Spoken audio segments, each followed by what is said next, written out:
Beverly Hills in the late 80s, considered as it is one of the safest places in the United States. Until Sunday, August 20, 1989. The police received a call from two brothers, Erik and Lyle Menendez, about their parents, Mr. Jose and Mrs. Kitty. He was brutally murdered in his own home. Police immediately arrived at the scene. They began to confirm that Mr. and Mrs. Menendez murdered by shotgun. Witnesses reported that Joe was headshot. Should be, my brain and blood are everywhere. Kitty was thrown to the floor. But the miracle, there was no bullet casings at the scene. Someone picked them all up. This is a robbery or revenge, or any other purpose. The secret will be revealed in the video. Today, this video was created by John Niewieski and is designed to give you the best possible insight into the case. To ensure the best experience, watch the movie and feel for yourself. After completing the field test, the police took the testimony of the two children. They just came back from the movies. I see my parents in a similar situation, so I quickly called the police. It was easy for the two of you to get out of the police suspect. This prosecutor, Pamela, said, according to statistics, murders occur at home. Most of the police, they will all bring family members into the suspect. Watch them during the investigation. But this case isn't. Beverly Hills, there's never been such a serious murder. The police only make administrative papers, mainly not a serious case like this. That leaves the investigators with no doubt. The two Menendez brothers, they just found the two of you pitiful when you're in a situation like this. After gathering enough information, Erik and Lyle, he was released home to take care of the 2 months later, journalist Robert Wren get in touch with Erik and Lyle to write an article about this case. Robert said that when he arrived, you feel something is wrong. Foreseeing two children can happily live in their parents' house, I have just been brutally murdered. For police and media channels, Erik and Lyle always show their sad faces. But friends and family members, I can't feel it. The two brothers, after inheriting their fortune, Erik and Lyle spend money like water, car watches, and other luxury products. The two brothers are constantly shopping for themselves. Erik hired me, private tennis students with extremely expensive expenses. To train yourself up professionally, he started a business by buying a store near a New Jersey prison. Erik explained that the two of them did, part to hide the pain. It's partly to prove to the dead father that they're not losers, like you said when you were alive. These actions made the police suspicious. Erik and Lyle, he murdered his parents for his property. When they have doubts, it's about the prosecutor, Pamela. Well, you say it makes sense. But there needs to be clear evidence. Then you can sue. So you ask the police, find out where the brothers bought their guns, or at least the elements. It's more clearly connected. After the investigation, the police found a gun store in San Diego. Use your roommate's ID card to buy a 12 caliber Mossberg shotgun. That's enough evidence to charge Erik and Lyle. In fact, the police, I could have summed up these two brothers on the night of the crime. When making this movie, the filmmaker interviewed the Menendez brothers in person, in which Erik admitted that if at that time the police arrested the two brothers for investigation, then the case is over. Because Erik and Lyle still have gunpowder in their hands, there are still bullets in the car that I just picked up. 7 months later, 3 years, 90. Beverly Hills. Police officially arrest Lyle Menendez on charges. He murdered his parents to inherit $14 million. Erik was fighting overseas at the time. As soon as you enter, he was arrested on charges of complicity. But according to some sources, Erik came back on his own initiative. Confession of news about the two immortals. Instant land transmission on breakneck speed. Family and friends of the Menendez were surprised. They can't imagine why that would be. Erik had to do that. There must be a misunderstanding or a mistake. Something missing in the investigation. No matter what, you two have to prepare for the trial. It's going to be on June 14th, a 9-year period. Front row 10, camera lenses from a multitude of different communication channels. The trial was extremely stressful, with strong arguments. It comes from both sides. The prosecution clings to the final argument. It is cruel and inhumane to attack the accused. The defendant's lawyer gave the reason. My client defended himself. the violent behavior of the deceased father, the crazy behavior of the mother. So what's the truth? Let's take a look at the Menendez family. He was born into a wealthy family in Cuba. He had to go to the United States for political asylum and build a career. There he met and married Kitty and gave birth to 2 sons. Beard is described as a talented businessman, B.A. He ran many small and large companies, especially in the entertainment sector. In the Menendez family, Dad is everything. He decides everything in the family. It's about raising children. Erik later admitted that it's because of my paternity. That's what 2 boys do. Back to the investigation of the case. The defendant recommended a psychiatrist, Jerome Oziel, as a witness, who had a long period of direct consultation with Erik. According to Jerome, Erik came to him to continue his treatment right after the case happened, in a moment of weakness.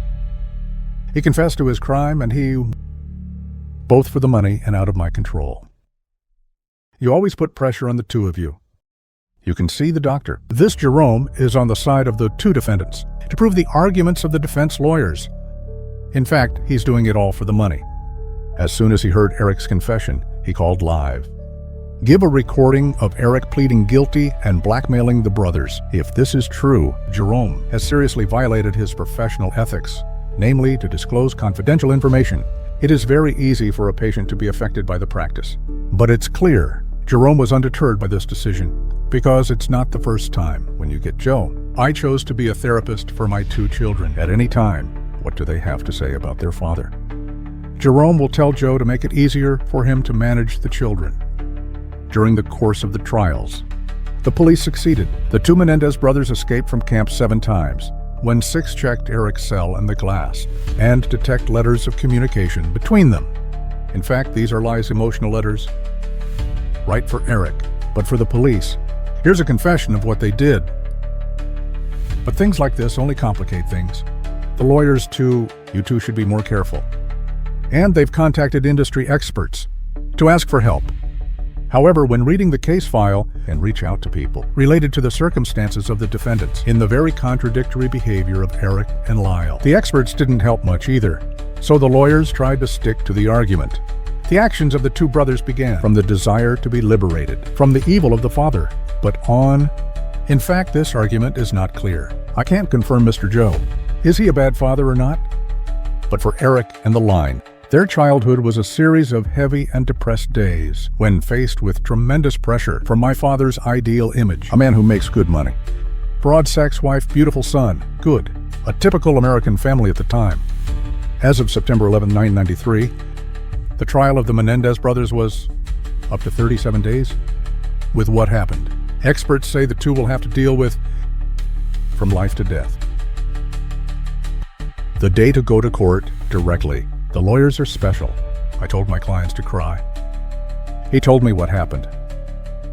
Previously, the defendant was ill, according to the father's plan. It's just violence. Today, they've officially added an element of aggression. When my father asked me about this immediately, I shed tears with a choking voice. Make others more or less believe what he says.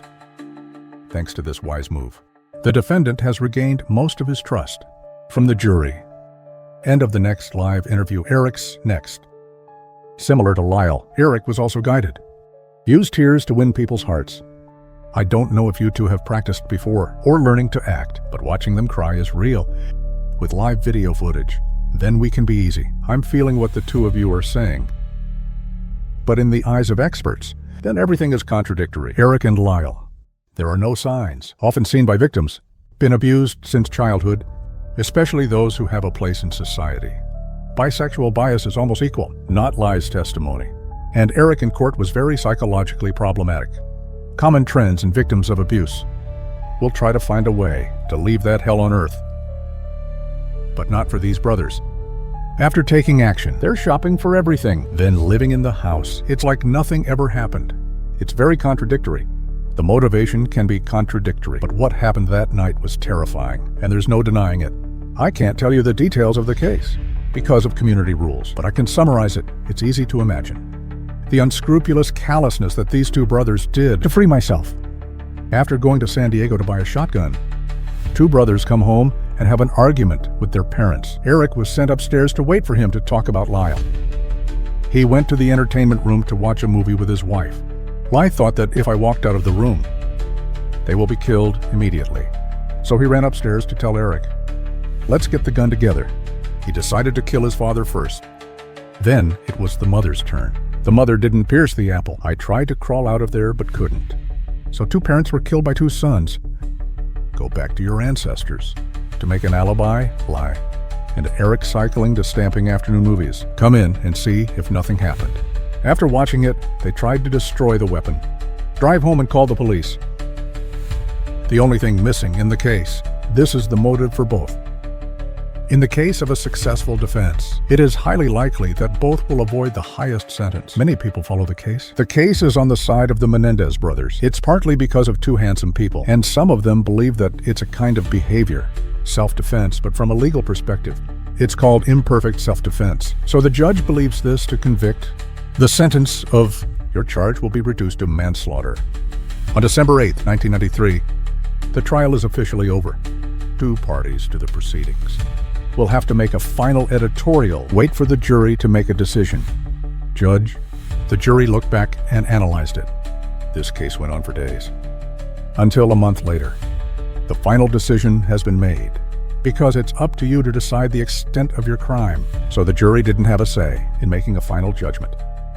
It's very difficult for the jury because of the story that the defendant brought. It's easy to move a lot of people. It makes them wonder about the final decision. So the trial had to be adjourned, and the 2 brothers went back to prison. Not long after, the prosecution has been relentless to get a second retrial. At this retrial, the parties involved try to avoid the prism of public opinion as wrong as possible. Fortunately, they got that. When the O.J. Simpson case came to light, all the media is focused on it, so the court side have the opportunity to open a more discreet trial. October 11th, 1995. The case of the Menendez brothers was retried. Happened. The judge learned from the previous trial. Try to optimize the information as much as possible. This is to make it easy for the jury. Make the final decision. By rejecting all points of view, it's related to trauma or abuse. With this high-hand move from a judge or lawyer, the party almost lost. So whatever comes, must come. The jury only took a few days to make a final judgment. Convict Erik and Lyle. Menendez charged with first-degree murder, and they're sentenced to life without parole. A few years later, the 2 brothers also tried to appeal, but failed. Unfounded, they have to accept the truth. To be sentenced, living behind bars for the rest of our lives together. For some reason, so the 2 brothers were locked up, separated for a long time. The only bright spot in this story is the case. The case is over 35 years old. Now, the 2 brothers are there, the same prison that was able to find peace, and they're trying their best to provide support to those who have been compromised, harmed from a young age, and lead to wrong decisions. However, it is important to emphasize that allegations of assault related to Joe has not been authenticated. It should be us and the pursuers of the case. Still can't know, is Joe that person or not? At the end of the film, it is mentioned that in the year 2010, this case was dug up and land overflowed everywhere on TikTok, and public opinion on the side of the 2 brothers to see the case and try to call for a retrial to free them. Plus, it's a period of movement. Me Too grows strongly. So everything's going to be in your favor for the 2 of you. But anyway, Erik and Lyle, they are still paying the price for their actions. It's just a matter of their level of criminality. However, some law enforcement agencies have declared, we will review the case. But that also means being able to, you will be judged innocent. Something worth considering. It's the constant effort of the 2 brothers in the work of supporting victims of child abuse. Should be if you or anyone you know have experienced the same situation, and we need to find resources to help manage the crisis. So let's go to specialized centers, suitable for support. It's very fun. Don't forget to subscribe so you don't miss any videos. Hello and see you later.